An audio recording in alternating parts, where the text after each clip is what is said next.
Hi, I'm Danny Kruge, and this is going to be Chat with Azure SQL. This is for WedoAI 2025. So, I'm going to show you how we can use natural language to talk to Azure SQL databases. Let's go. Before we kick it off into all those, I always like to tell a bit about myself. If you've heard this before, recorded, you can skip. You don't have to hear my story every time. But for new people who have never met me, I think it's good for them to understand who I am and maybe why I'm even worth listening to. So, as I said, I'm Danny Kruge. I'm an English guy who lives in the Netherlands. If you want to add me on LinkedIn, the link is up there. Please follow me, connect with me, ask me questions on there. That is where I'm most active. So, any questions about what the content you're going to see in this video, please find me on there. I can go through it with you. Perfectly fine. Currently, I'm a mission critical engineer for a company called Schuberg Philips. They're based in the Netherlands or in Amsterdam. They're a mission critical company. So the companies that we take care of, we set up their infrastructure, data side, whatever you want.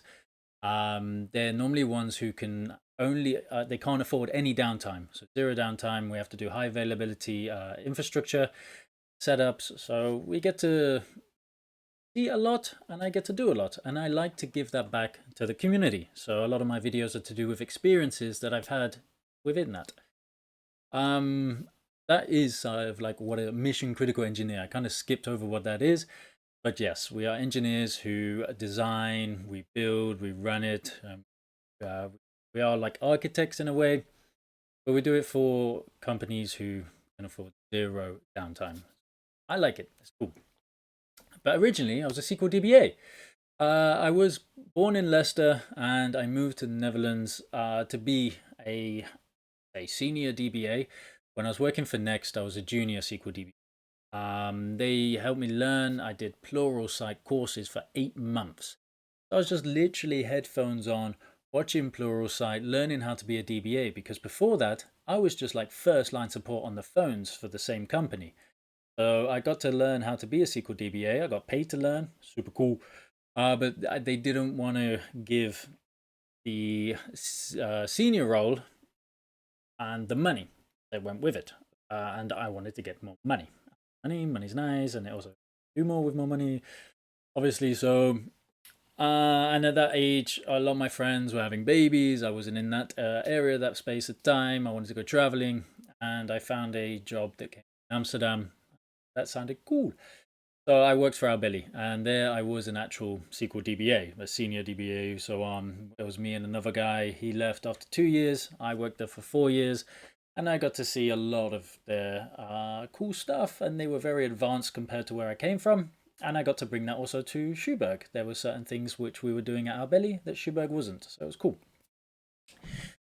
On top of all that, now I'm an Azure Heroes organizer in the Netherlands. So it's a community. We do a conference every year, normally around global Azure, and I run meetup events normally quite often in the Netherlands. I also run the Azure user group in the Netherlands, and with all that, I have 2 kids, beautiful partner, live in Laren. Yes, enough about me. Let's get down to the cool stuff. So, what will we be going on about today? The introduction, well, that's me, but a bit about the concept and what we're going to go over, the data challenges, solution overview, and chatting with Azure SQL, how that can be done, demos, of course, use cases and best practices, and a wrap up about what we've covered and so on. So let's get going. Let's go. And before I get into it, I want to show you. I always like to keep slides to a minimum. I say this in every talk. If you've heard me say it over and over, I apologize. But I always like to do a funny slide. So I'm going to show you an aspect of the data world. I saw a concept of what you can do, but the amount of tools out there. I'm going to show you an image from a couple of years ago. Bam. There is so many tools. I'm going to show you a small little fraction of what's going on in the world today. if you want to be a data engineer, you want to be a SQL DBA, you want to be whatever, like in anything in the data world, like it's very niche to be a SQL DBA now. Your role sort of grows. Hence why I'm a mission critical engineer. I still, my heart and soul is a SQL DBA, but there is so much out there and so much to cover. You're better off finding your niche and growing into other parts. So I cover Data Factory, I cover different parts of Power BI, Fabric, whatever you want to name it in that sense. But SQL Server is my foundation and leverage from there. I'm going to take that away because it's a lot. But yes, there is a lot going on in the world today. And I want to show you a cool part, and hopefully in other videos you'll see I cover other parts as well. But the data challenge today. So the traditional way you talk with databases, it would be obviously with, it depends on the type of database, of course. But in my experience is SQL. So you'd write a SQL script, hopefully not select star from, but obviously that is a good way of doing it. A way of doing it. You have Python, Excel, of course, you just want to see the data. Yeah, and normally the person who wants to analyze the data, or say the management level who needs to see certain reports or dashboards, won't be trained in SQL. They'll be asking a data team. Obviously, the data team gets more and more questions. The business wants to know more and more answers from the data. If they don't have direct access to the data, they're relying on a data team or a person to provide it to them. So, and also maybe reports need changing. Maybe they want new data. They're waiting. So it can be quite a blockage and quite stressful for business and the techies who provide that. So this could be a need that natural language helps the business get more from their data. And the data team can help leverage that and take pressure away from them doing certain parts and letting the business do their data. So onto that. What if you could just ask? You can just ask natural language towards your data. Say, like, you can just have a conversation with a database. Now, when I was learning about SQL databases and everything like that in the last few years, it's blown my mind to see how you can leverage AI and everything nowadays. It's mental. I struggled for months to crack SQL. I remember sitting down with my parents thinking, I don't know if I do this. I just can't understand the language. And one day it just clicked. I have no idea how, what, when. I just kept trying. And one day it just made sense. My brain just went, oh, but this is how you do it. And luckily I'm at a stage where I can leverage on top of that. Please don't just fire away at will trying to figure it out. You do need a foundation of knowledge and experience to leverage it in the way we will today. So if you have those concepts, you can use this on top if you understand how the interactions work. So I want to show you certain setups you can do. These are not production grade ready. This is showing you what is to come. There is ways to do this in production, but that takes a lot more insights and security level aspects and so forth. But to get the grasp of what can be done and different ways of doing this, I really want to go into it. So a bit of today will be OpenAI, Azure OpenAI, Azure SQL, and Azure AI Search are two different variants of how you can access a database or to query the data using natural language. Also ensuring data quality. Yeah, let's get to that. You'll see why I pull that face, but it's gonna be fun. So, what is OpenAI and how it works with SQL? This shows you a basic design or architectural flow of how it works. So if we start here, oh, sorry, don't click. Start here, did it again. Okay, let's start here. Clicking. From the application, that can be a web app, that can be Copilot. It's just a way to interact from a front end. Put it that way, plain and simple. That will send a API call towards Azure OpenAI service. When you get there, that will be also with Azure AI Search. So there'll be a Azure AI Search. One thing to note when I show that actually gets the data beforehand. So you create a index that holds a segment of the data or holds the data there. If that changes, you need to make sure you have like change data tracking, capture, whatever you want to call it, constant monitoring that data is changing if you need that, or you do it on 5-minute intervals depending how your refresh levels are or needed.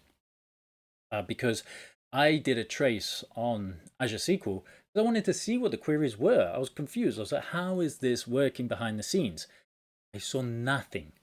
How does that make sense? So when I dug deeper into how Azure AI Search works, I saw that it pulls the data in, it holds it there, and then you do like a full text search index on top of that, which I'll go in depth to make you understand and help you understand. Because at first I didn't. I'm not gonna lie, but I played around with it more because I wanted to understand how it works. So you can you can pull in intervals, or you can make sure if the data changes in the database that that's also pulled in, so you're always up to date. But it's quite easy steps. There's OpenAI, AI Search, and SQL. That's one way. That's where that is a very specific use case because, like I said, this one does not query the database. So if you want to say what is my um, uh, projected values in the next quarter, like what is the revenue is the word I'm looking for, or what is the projected revenue in the next quarter that we're going to get. It can't calculate that. That's a calculation. It doesn't know how to query the database. In this sense, you're saying maybe what is SQL Server, and then it will pick up the words, find that. Actually, OpenAI will translate that uh, into natural language to bring it back. It will find the best answer, and the database I'm using is Stack Overflow 2010. Brent Ozar keeps many copies that you can download for free, so I just put that in Azure SQL so I could query it, and I'll show you that also. We'll go through it in the demo. That's one way.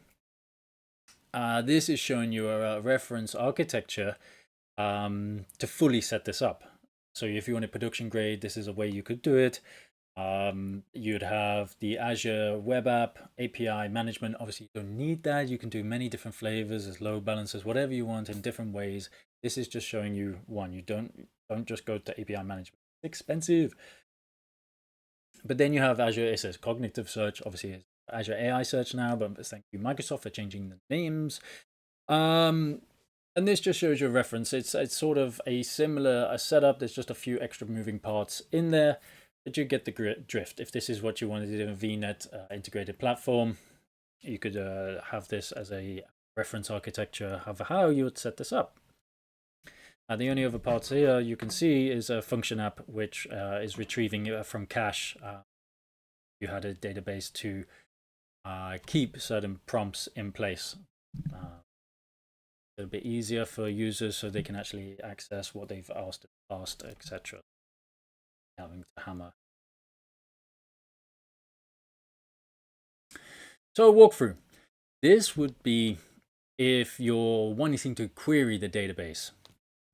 So if you say you have a web app, you have a NoSQL data, this is where I was on about the conversational history, you could have that.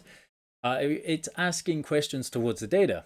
So you have what is the, let's say here, okay, let's go with this one. What was the product line with the highest revenue in 2022?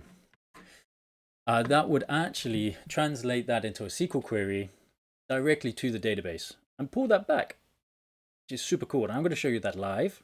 So in the demo, second demo, you'll see that.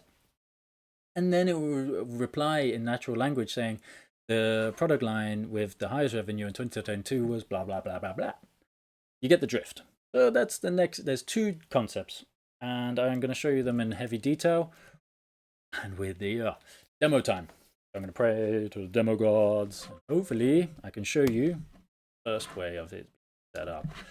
So we have, I like to name this. You have Kruge search. Oh, too much. Go back out of it. Kruge search. A lot of things are named with Kruge. I apologize. It's just etc. But Kruge search is the Azure AI search, and I have Kruge OpenAI. Then we also have a Kruge database. Of course, it's Kruge database. That's over here. Let me go out a little bit. Way too far, but you get the drift. This is Kruge SQL DB. There's the 3 resources we're using. That's it. So if we go back to here, ignore the name. I've done this talk a few times, so hence there's a few names flying around. So if we open up Kruge AI search, I want to show you some of the components which are in there to help you understand of how it's working. So if I go to search management, how to set this up. So if you were setting this up from scratch, you have OpenAI, you would ask a question to, let's say in this sense, that's what I'm going to do. That would then connect into AI search, and that's connected to the SQL database. Bung, bung, bung. It goes like that. What I already have set up is a data source. That's going to the database. So if we want to see what the database is, I told you it was Stack Overflow. That's a Visual Code. Ignore it for now. So we have the Kruge SQL database. That's linked into KrugeDB. We open up the tables, you'll see ones like this, and this is the Stack Overflow 2010 database, and we're going to look at the post table. So if I do select top 1,000 rows, yada yada yada, let it load, and you see the body of the actual results is where the questions questions and answers will be. It's all stored in there. Very simple database. You have users, etc., votes, post links. But that's the Stack Overflow database. That for now. So you say there are posts, which we have here. I go into this data source, so you connect the data source to say which table I want to go to. It says collection also because you can connect this to Cosmos DB as an example, and it can be Mongo or anything like that. So let's have a look at the data sources. And I'll show you which data sources you select from OpenAI as well. Not going the fastest today, but you'll see the Kruge database, KrugeDB database, sorry, the server, and the table posts. And you can say, look, track changes. So you can see if there's things coming in that it will actually refresh on the fly for you. You don't have to do incremental refreshes, which I don't need to. The data is not changed. But if you wanted to, that's where you do it in the indexer. Now, I tell this to everyone. It's my pet peeve. You have data sources. That's where you choose which data source table you want to go to. Then you have an indexer above it, but you don't configure that one next. You have to go to indexes. You have to select which one you want. So choose your source. Then you would actually create the index and then the indexer. And if you choose the index, that's if you're choosing which row columns you want to bring back, which columns you want to bring back. Instead of rows, that's not what you do. But you choose, okay, I want to choose ID, I want to choose name, I want to choose this, and so on. I'll show you that in here because there's a few options you can choose, and that comes under fields. So you would say, I want to create a new index. It's very easy to do. And this is all with no code, just to be clear.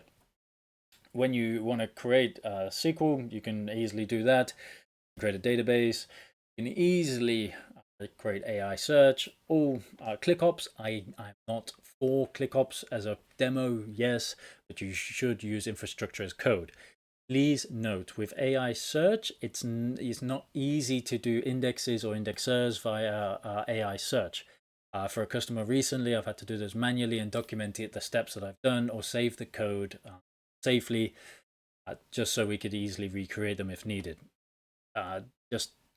You can create AI search as a resource with Terraform, let's say. That's what I use. But these parts, yeah, it's not so easy. So please bear that in mind. I hope in future it makes it a lot easier to do, because when you're dealing with a customer who relies on this heavily and you can't easily recreate it, it's annoying. So yes, just beware. But anyway, back to what I mean. I chose the post table, and then I can say which ones I need. This isn't click and play. You have to do this manually, so you have to know which field you want. Go to the SQL database. Okay, I want that field. I wouldn't call that code. So like I say, it's no code. You do have to do a bit of texting, text typing. It's not code. It's just actually writing text. But if you want to see this in the JSON format, that's where I can actually export this if I create it, and you can save it somewhere. So you can just copy and paste all of this, and then you can easily recreate it if you need to. And also, they're not easy to edit. You have to normally delete an index and recreate it. So if you need to remove a field, yes, you have to get it in the JSON. You can remove it from there, delete, recreate. Trust me, I've been there, I've done it. Anyway, I won't moan anymore. But what you can do from here is actually create a demo app. And I'm going to show you that. So it just creates a download, which you can do. So you have a few clicks that you want to do. It's really easy to set up, and it looks something like this. I'll show you that in a second, but it's very basic. You can just do a few clicks like next, next, next, and then you get there. I'm not going to do it right now because I already have done it.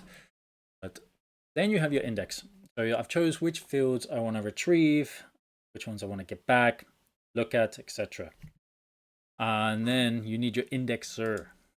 So that is when you want to pull the data back and how often.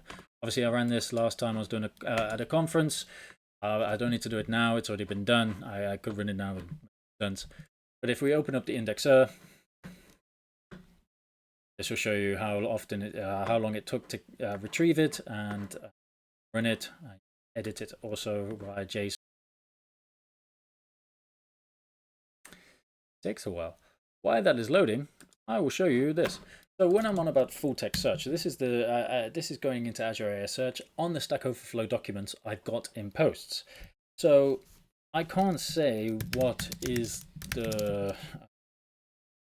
highest post count, because that's a calculation. You see, it brings back full text searches, and this is how Azure AI Search works. So, and there's full text search has been around for ages, but I always find it astonishing. It's a bit like Googling. I would just find the same matches on the words. So if I say, what is SQL Server, you'll get, okay, what is the server name? It gets close to it, or it gets a lot of different about SQL Server itself, but not asking the direct question. So if I say, what is an index?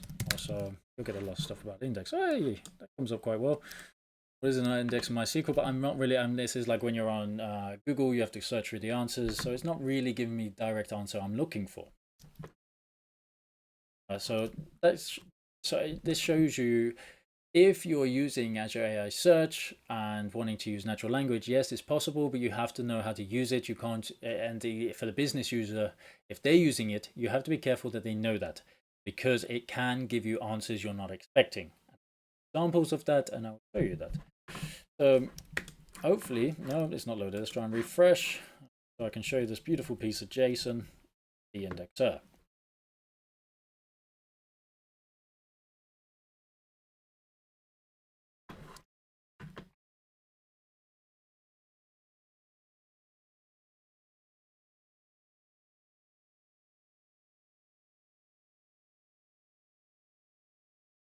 It looks like something like this. Hope that was worth waiting for. Okay, we'll cancel that. So if we go back in here, you'll see we had an Azure AI Search data source. Then you need an index, then the indexer. Then we've got Azure AI Search is set up. So that's actually accessing the database, going in there. Quite plain and simple, easy to do and set up. Then you have OpenAI. So with OpenAI, you can actually connect that in to Azure AI Search as a data source. So this is like the open page of Azure OpenAI. And it's part of Azure AI Foundry now. They seem to be grouping AI together for the moment. Let's see what happens in future from Microsoft, but it's constantly changing. Every time I look at this page, it's always different.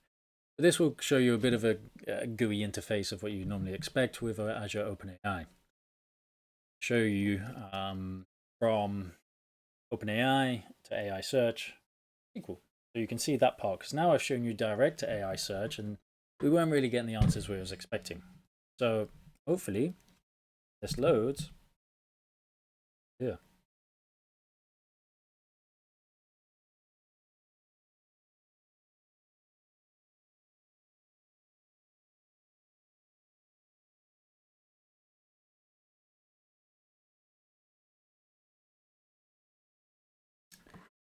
Okay, so it's going to load, and then we get a simple chat prompt, which you obviously, I'm sure you've used ChatGPT, so you know how it works. I've got GPT-4. A while ago that I set this up, it still works exactly how I wanted to show what. If I want to give the model instructions, please respond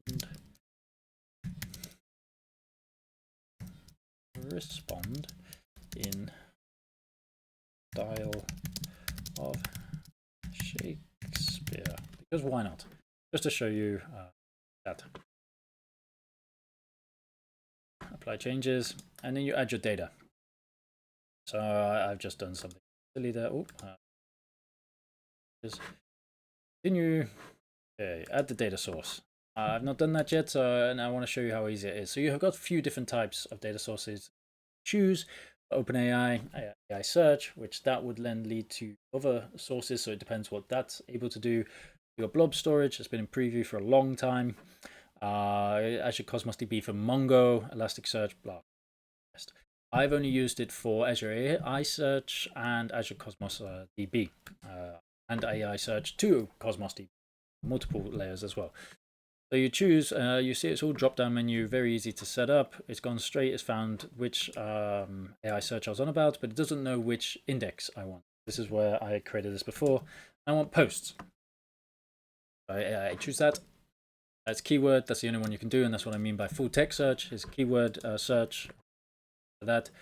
I've got it set up by an API key. You can set up with a system assigned managed identity also, which you don't even have to enter the API key. It goes and finds it itself, and you can easily click that, save and close. So now it's already added. That's fast. So if I want to ask a question, say, what is SQL? Sorry, what is SQL Server? It's now going to go from OpenAI to AI search and scan those documents of what's in AI search to find the best answer. So when we see here, if I'm saying what is SQL Server,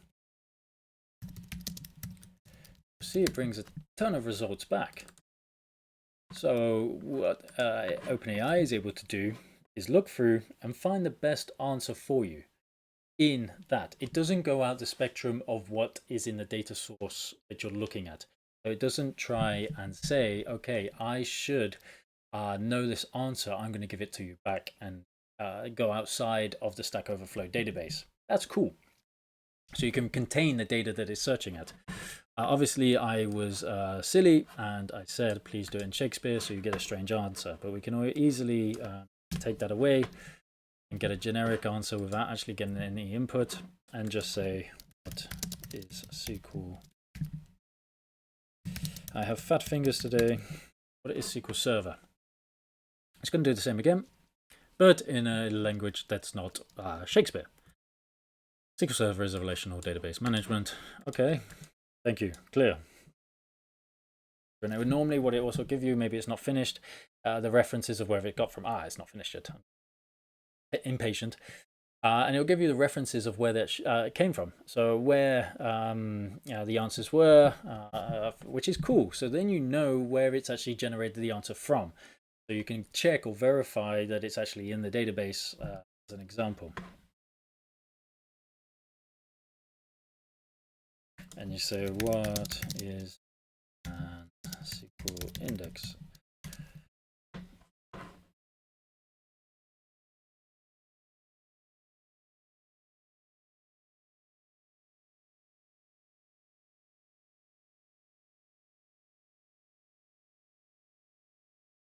And it's interesting now, this never used to be there, but they seem to be putting warnings saying the content may be incorrect, which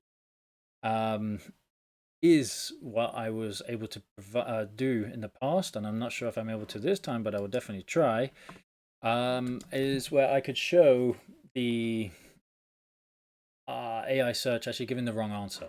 So now I'm asking just general questions of what is an index, and it'll give me the right answer back from that period of time. So if I said, what is the post with the most views? This is not something which is stored in the database as that. It's not a question which normally someone is asking in Stack Overflow as well. This is what I want to know. And this is where you have posts and a different table, and you have to do a join or to find out a calculation of which has the most views. So it has to calculate on a column.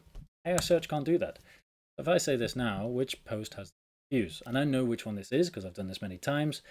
I won't give it away yet, but the question is not available to retrieve. Oh, okay. So we can try it again. Which post? Sometimes you can brute force it as the most views. If not, I have it on a example. Maybe it's got better now, but it never used to be. So please bear in mind. Okay. I will show you where this happened, and it's more to be aware of this can happen. Okay, so it's coming in the back of it, and it's also not showing the references now. This is what I mean. It's changing a lot. There must be a option here where you can normally see which references are coming through. I apologize, I'm not going to find that right now, but I will put it in the comments of where that's actually stored on YouTube.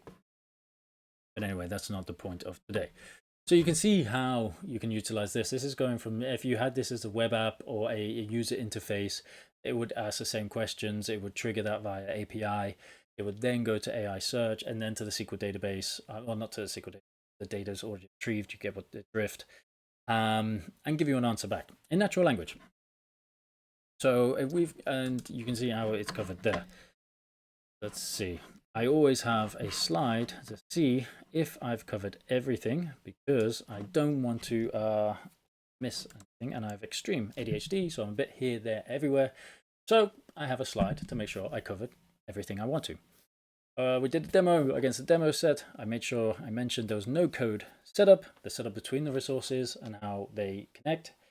Azure AI search and showing the settings and the indexes of how you retrieve and set that up, so you can have also how the fields are set. OpenAI setup, and yeah, change response. I'll set up a data. And Azure SQL DB setup. That was just showing you the actual database itself and what's there. So it's a really easy concept to get started. So the example that I wanted to show that didn't happen, this is what happened in the past. I asked which one you could use. So we could try that now. Like I said, you could use the column view count. So if we go back, I was actually trying to give it more information so it knew how to get there. You can use the column view count. See if this also tricks it into giving an answer, because it said it didn't, when I was doing it before, it said it didn't know which one to do. Okay, so now it's a bit, it's being smarter than it used to be. Or I'm just catching it on a very good day. But on a bad day, it can happen. It happened many times, and even live. It gives you an answer which is not true. And if you're a business user, how do you know what's right and wrong? So I said, which post has the most views? And it said, okay, I'm not sure how to gather this different information. I said, okay, use the view count. And it came back with 3,771. It's not true. And if I was Mr. Manager, Mrs. Manager, and I'm asking away what is going to be the revenue of the next quarter, and he gives me an answer, or I want to know how much we've sold, are we making a profit or a loss, which is the best time to sell my Bitcoin, something like that. You get my drift.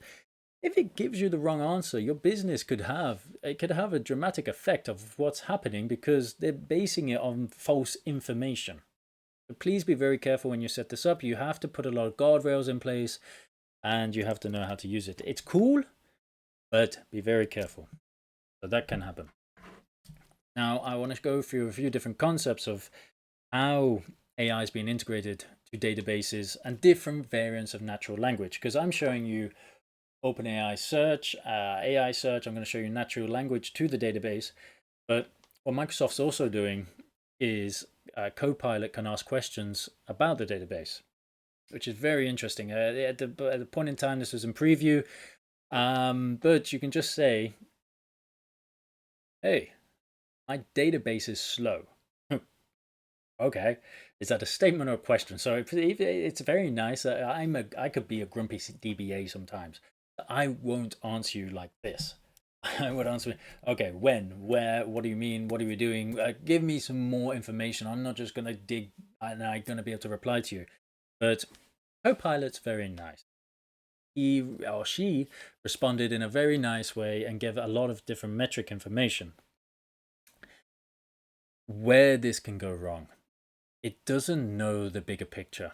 Why I say that, I had an issue recently for a customer, and they were using AAS, Azure Analysis Services, and it was extremely slow when querying the database. And if you're saying, why is my query slow?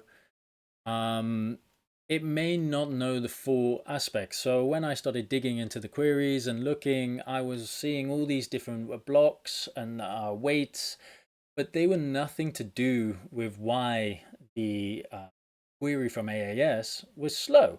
It actually hit a tipping point of data. The design, let's say, it needs work.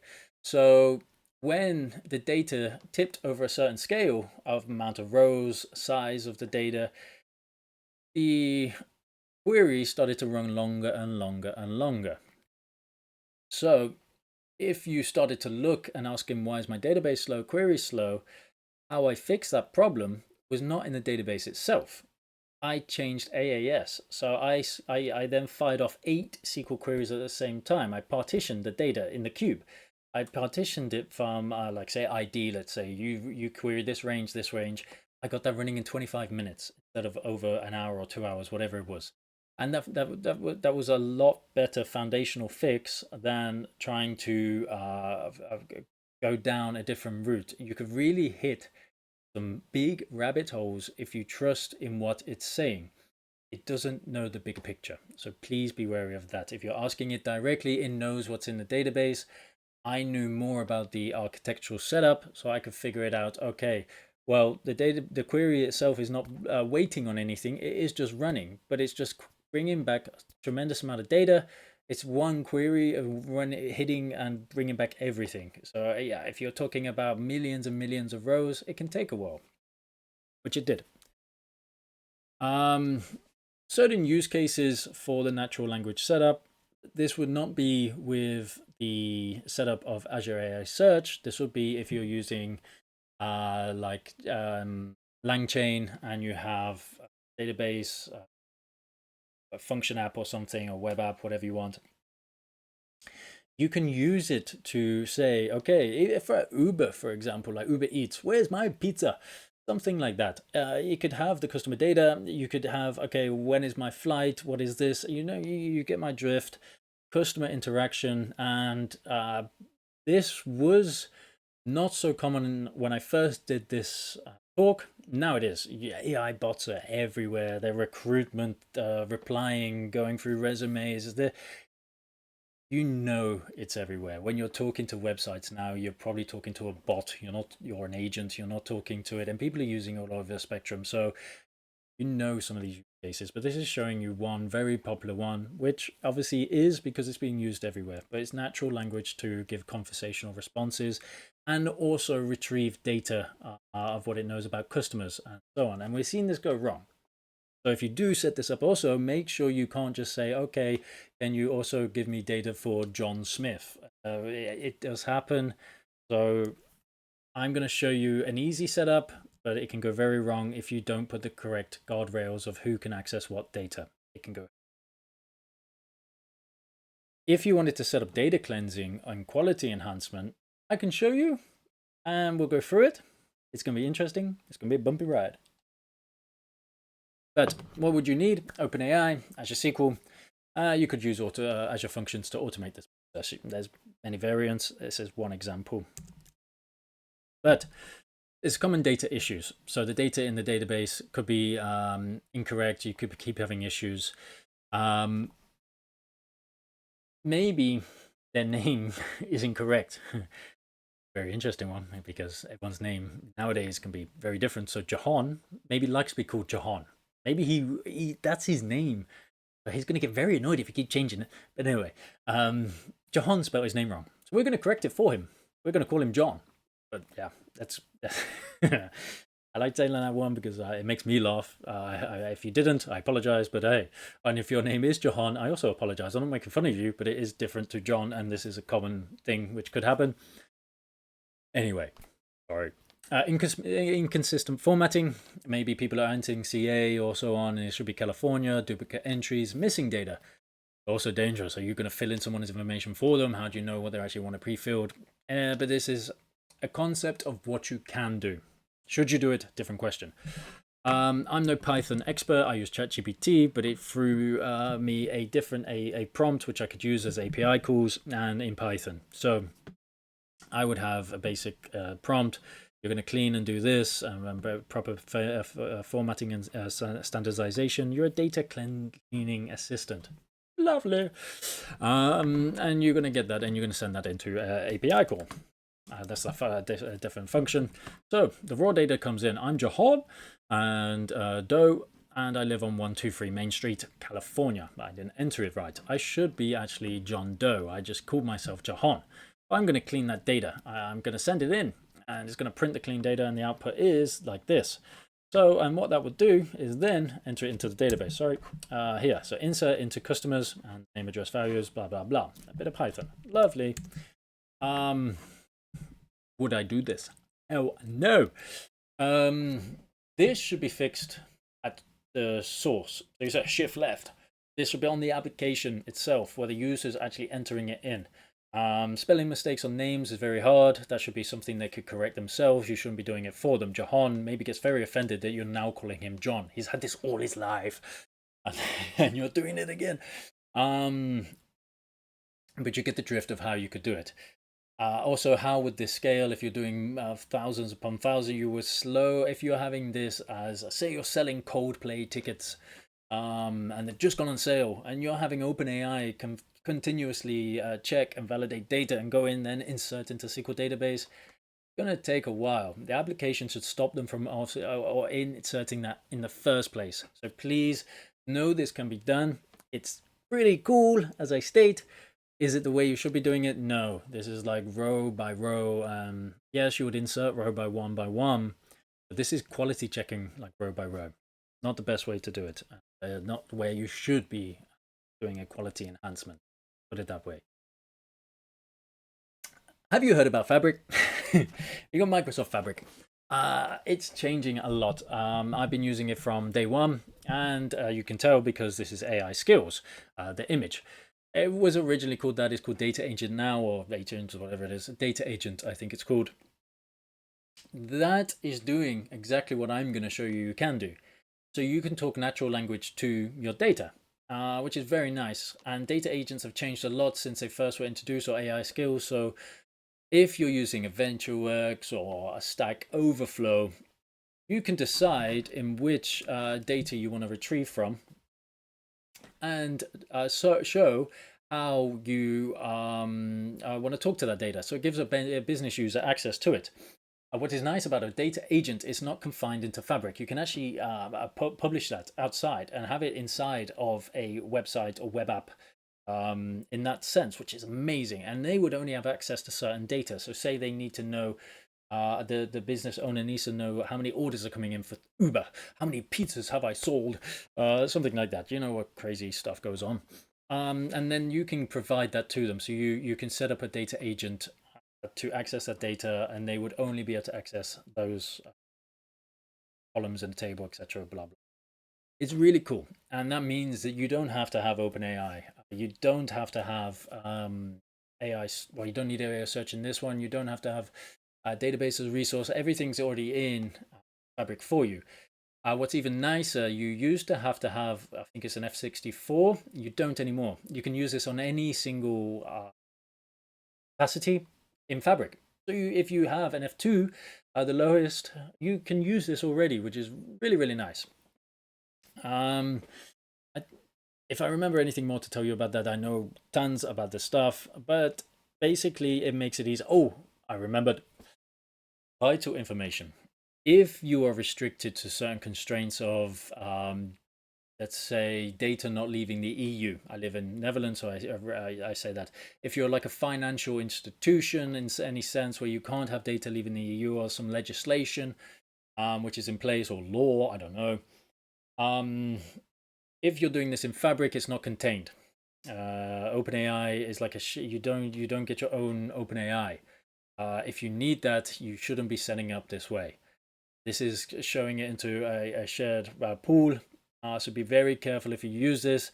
Your information is traveling and going out. So if the way I'm going to show you is a contained environment, you have your own Azure OpenAI. You're not using the public one. You're not using one which is others or going outside of the EU. You can set it up with managed identities. You can set it up with VNet integration and so on. So yes, you can use this, but be very careful of how you set it up. Don't just do it. Look into it. Is what I mean is like this is always production setup. More is to come. In the sense of I want to show you Azure SQL DB with LangChain, not the chainlit part. But this is showing you a setup of the architectural part, which we'll go through. So you'd have a web app or client application. It would go into LangChain. That would make the SQL query or be able to access using SQL Alchemy to find out the schema of the database, and it does some calculations on it. It's super cool, and I can show you that live. And you use OpenAI and goes back. But I want to. This just shows you the hops. So web app, you have LangChain or Python, whatever you have, SQL DB, and you generate answers. Demo time. Go. This is the cool one. Yes, I have secrets in here and passwords. They will be changed. So by the time you actually watch this, good luck. You ain't getting in there. But what I have is a simple an app which I'll show you after. I want to go through the notebook because I can go through it step by step. There's a bit of a insight if your eagle eyes, you can already see it. But I want to set it up from here, so we can go through step by step. So if I run this one, what you see, I'm just choosing, I'm just setting the environment variables that are going to be used. So we'll run that. And once that's done, we'll go on to the next one.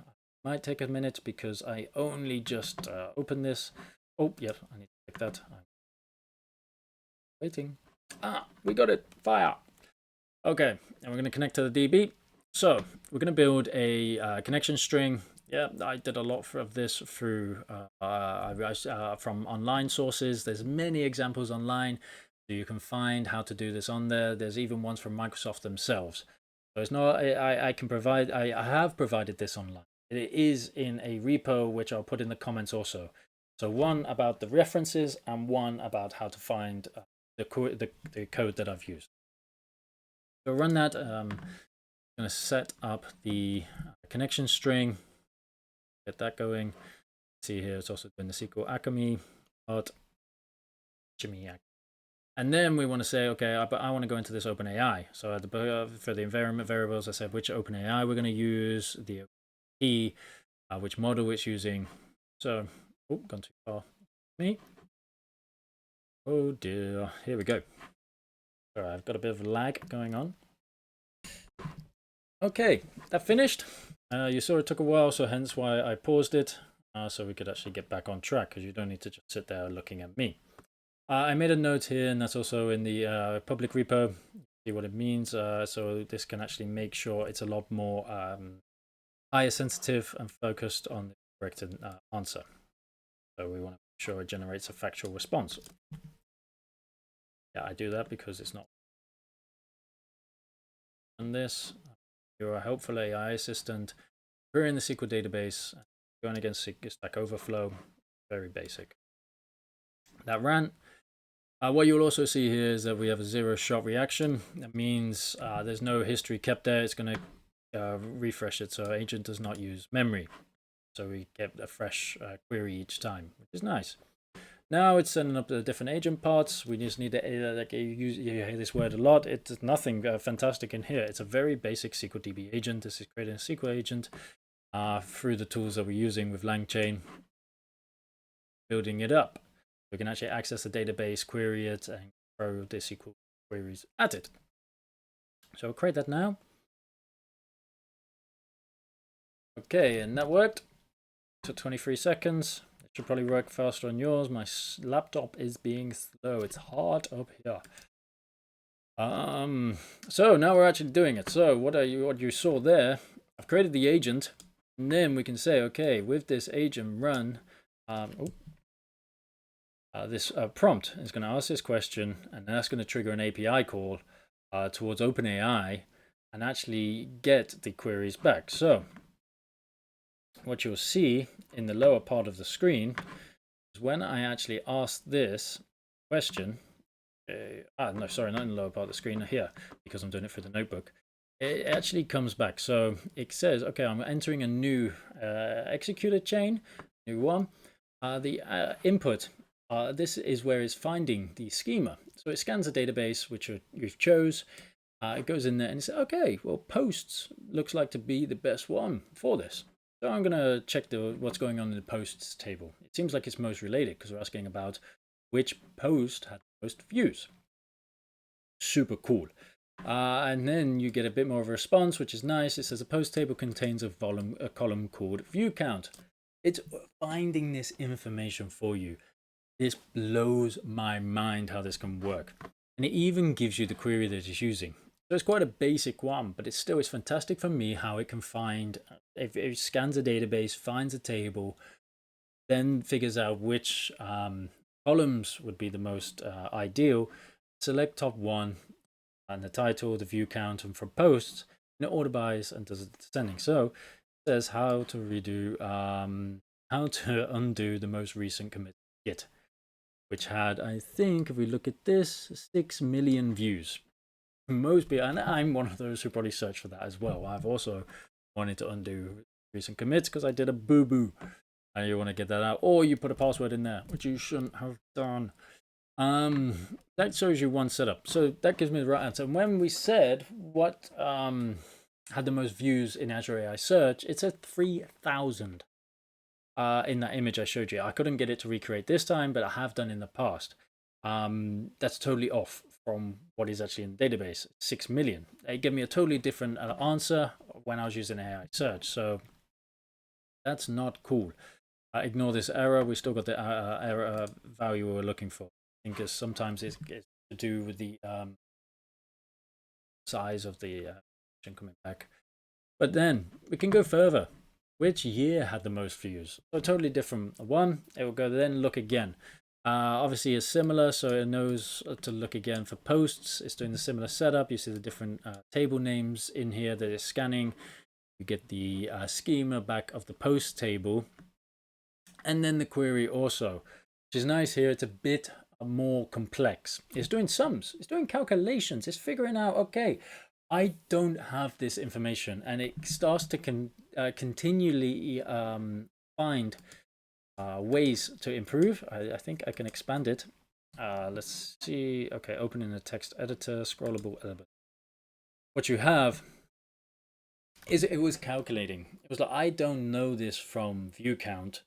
And okay, what do I need to do next? I need to do a sum on these columns, and it was doing that on like creation date to determine which here you had the most views by summing. It gives you feedback, and then it starts to do different types of queries. And you can see these here, and it is changing how it's calculating. It's like, oh, okay, I'm getting somewhere with what I'm doing. Oh, look, I got an error. I didn't use the right data type. It threw back an error. I need to do a big int. Cool. Wow. It didn't just throw me back an error. It realized it was a mistake and recalculated again with the right SQL query, and then said the year 2010 had the most views. So then that would be your response if you were asking through a API call or so on. Now, a bit more of a basic question. What is SQL indexes? Like I was asking in the full text search, we got an answer, but that was contained to the actual database. What happens here is when it actually looks, let's go, the question is about the concept of SQL indexes, which is a database concept and not specific to any data in the tables listed. Therefore, I should provide a general explanation instead of querying the database. What? So, Azure AI search was defined directly to that table. I'm sure there's ways that you can prohibit this, but if you don't, it will give you the answer from its own knowledge. It's dangerous. So you have to make sure you set this up in the right. I don't know the setting off the top of my head. I'm showing you this for demo purposes. If you do want to know that, reach out to me. We can figure it out together. I'm not using this in a production setup, but I wanted to show you how it works. And this doesn't use the SQL database of Stack Overflow. It goes into its own knowledge base and gives you the answer because it's a generic SQL question, apparently. It doesn't need to go in there. Dangerous in my aspect. It's nice that it did that and it gives you a faster response, but yes, extremely dangerous if you're going through that, and it'll give you an answer, and it's a very good answer, don't get me wrong, but it's pretty interesting that you can fire that off, and if you don't look at the output, you just get your reply.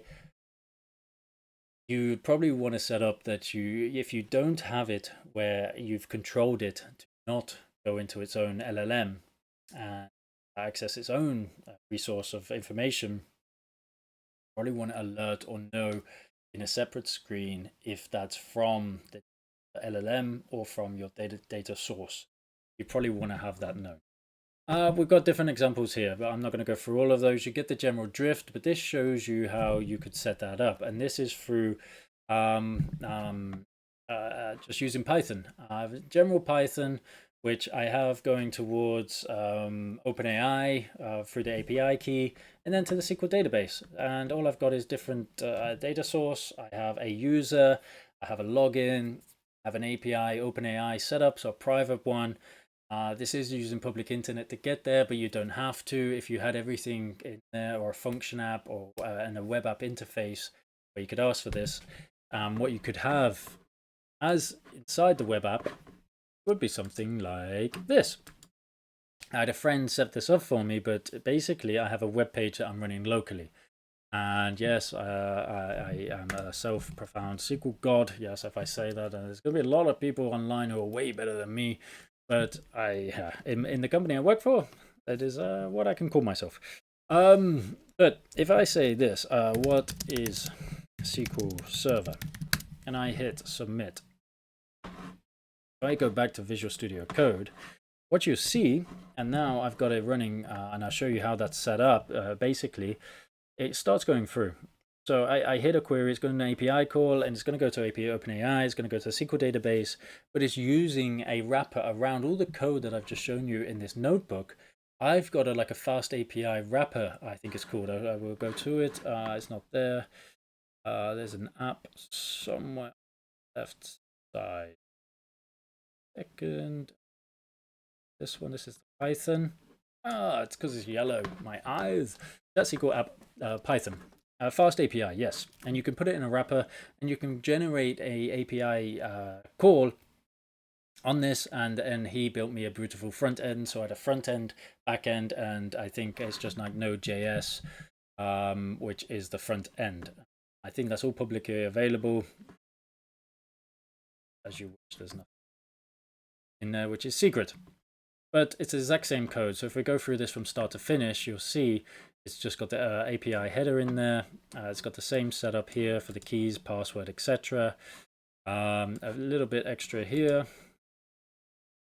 See, create the connection string again, assistant, the agent, and then I make sure I have an API where I can actually get the response and return it. So you have a question response, and it's like a /ask. So you can see that down here. It's posting that little front end. And what is SQL Server? SQL Server, and it gives me the response, and we can see that. So you got that response there, which comes up on my web page. Beautiful. Final answer is SQL Server is a relational database management system. So it went through. I'm not sure if this actually went into the database. Is not directly related to specific data, so it knows about SQL Server itself. But then what was one of the questions that we asked before, which wasn't related to, the LLM didn't know. So let's try that. We'll go back down to the questions and we'll rip one out which doesn't make an error. So which year had the most views? Let's check that out. We'll copy that, close this one, we'll submit a new answer. And then we'll go back to the, actually see what's happening in the back end, because that's cool. So it's actually going through. It will find the relevant table. It wants to know, a table to find information about the views per year. I need to check that. Oh, it had a server error. Okay, maybe I can trigger that again. Close, paste it. Flip. Oh, like we did. Triggered it again. It's not bulletproof, hey? It's a demo. I'm just showing you what you can do. It knows a post table seems like the most relevant one for per year. And it finds out which columns, and it will start doing the calculations like we did when we were doing the notebook. And what we should see, it's starting doing calculations again. You see, we've made the same mistake. So then it should be doing it as a big int in a minute. It realizes the data type it chose to retrieve that is not sufficient. This one's still ticking away. Still waiting for it to come back. You see it drew that. So error. Super cool. It made the same fix again. So very shortly, it came back with an internal server error. Error occurred, but actually in the back end, you see it brought back the right information. I'm not going to trigger that again. You get the gist of it, of how you connect these dots. What we could say is which user posted most answers. That's one we've not asked yet. And which user posted most answers? Submit that. We've always asked about posts, but not actually which user, and that's a different table. So can it calculate how many user and posts and like do a join? How is this going to work out? I'm interested to see myself. It's been a while since I've done this. It's been a while. So it's going to posts and users, and it's going to go through to find out, okay, the information about the answers and users will be necessary to identify the user. So it's knowing both may be needed. So let's scroll down to see what it's actually doing. It got back schemas of both tables, and it does do a join. I am amazed. So it's even joining the tables. It can figure out how to join and how to do these queries. Yeah, I'm impressed. And then it tells you, and this is the actual guy. You can find him online, 11,331 answers, and that was by 2010. I have no idea what he did by the end of it. I don't care about that now, but if we go back to here, it would tell you the answer as well. So you can see this is powerful. This is really cool how you can set it up, and you can even see what's happening in the back end. So you can log this, and if a user says the data was wrong, you can find out why. You can follow each step that it took. This is a lot better than, like, say, the AI search, and you have true, false, and the references and so on. It's very hard to know if it's false information. This, you can get the SQL query, see it all out. The LangChain is open source. You just need OpenAI, Azure SQL, and you can set this code very easily. I'm no developer. I got parts going there. I hope you're impressed with that. There's still some parts to cover, so we're not finished yet. Do you trust it? I hope that I've already got it into your brain not to. You should always be like devil's advocate and think about what's the worst that could happen. Especially if you're dealing with sensitive information. You don't just want that not being stored then in an LLM. If you put your API key to public and people can get into the database, that's getting then stored. It could be used in the data later on in the LLM, and people, it's going to be there. Please use your own OpenAI source, let's say.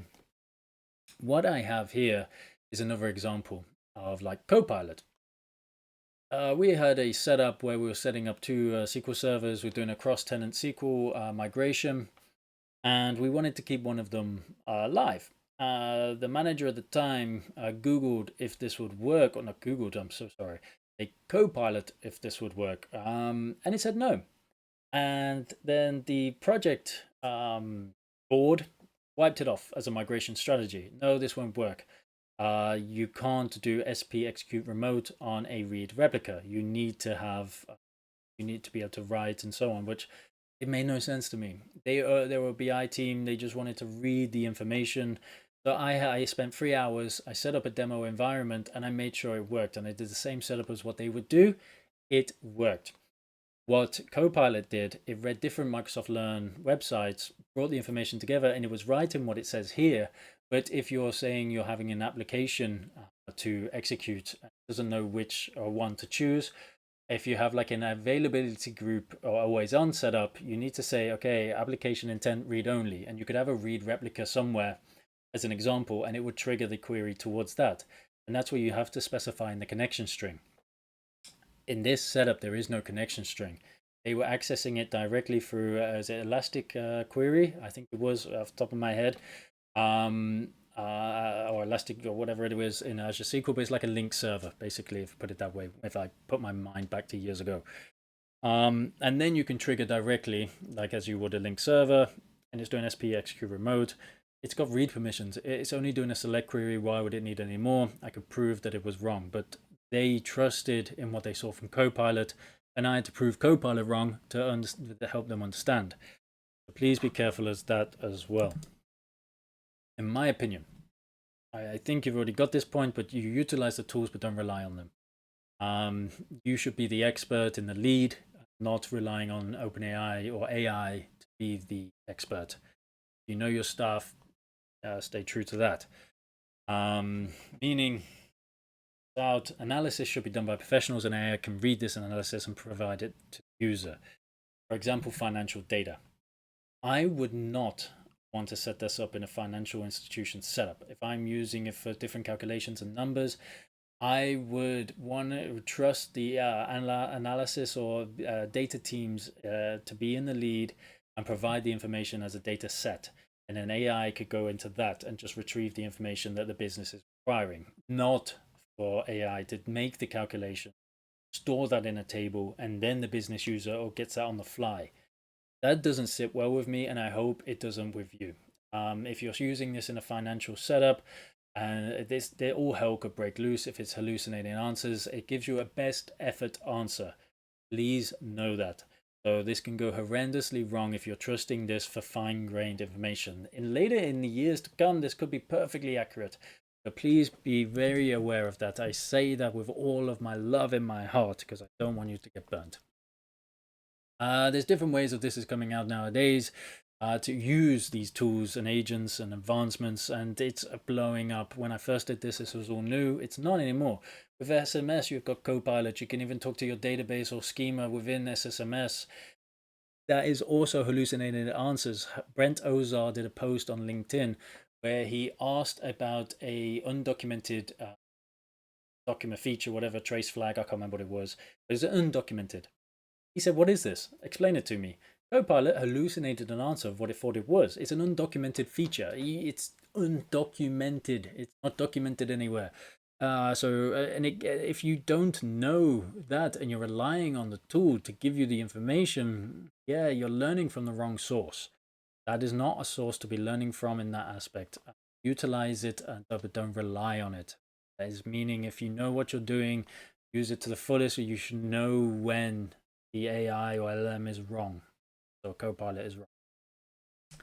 You've got data agents now, Copilot. You've got GitHub Copilot also, and now you can even start talking to say, I want to set up a table with these sort of schema. This is what the website I'm using. These are the fields, and it starts to generate a lot for you. Before we wrap up, there's one thing I wanted to show which I saw today. And if we go to the SQL database, what you now get is Copilot up top. And you can actually ask questions directly, and you get like how the manager got asking these questions. Please be very careful when playing around with this, because you can say, look, how can I troubleshoot, find deadlocks and get this, and it gives you generic answers. It's getting better, and this will give you a step-by-step guide, but please know how to set up max stop and why you're setting it up if you need it. Don't just say, oh yeah, click it, that sounds cool, let's do it. Why change? If it's working perfectly fine, don't change it. Don't start fiddling around with things that aren't broken. This gives you a lot of insight to parts going there, but don't start clicking around and trying to fix stuff which isn't broken. You're going to break it. To put it plainly, but it's cool that it's there and it gives you aspects. But Copilot is getting integrated more and more into Microsoft products. And to wrap up, we went through the data challenges, showed you certain parts, which are the data challenges today, being that the data teams could be under pressure, the business users want more, they want more answers. So then comes what if you could just ask, where you get natural language go to a SQL. And this has grown way more than that. And you can do it across all different aspects of data sources. I'm just showing you one because I know it well and I wanted to deep dive into the back end of how it works. Showed you the reference architecture of how simple setups can be, either simple, a bit more complex, and that's missing a lot still from it. And I'm not going to deep dive into that. When I actually set this up in a real use case production scenario, I can do that. But until I do that, I'm not going to do any guessing game. The difference between theoretical and practical, and when you set it up, and I've seen that a lot. So that's why it's not because I'm hiding stuff. No, I don't have the full experience to show it back to you yet. And when I know the dirty details, I'll share them with you. I showed you some demos, use cases, potential data cleansing, and AI skills, which is now the data agent. I really hope you learned something. If you have any questions, please reach out. I had a lot of fun showing this to you, and I hope you enjoy the rest of the session of WedoAI 2025. Thank you. My name was Danny Kruge. Follow me on LinkedIn. My LinkedIn was Danny Kruge. It's been emotional. Get the page back so you can see it. It's up here. So linkedin.com/in/Danny-Kruge. Thank you for listening. Happy listening. Goodbye.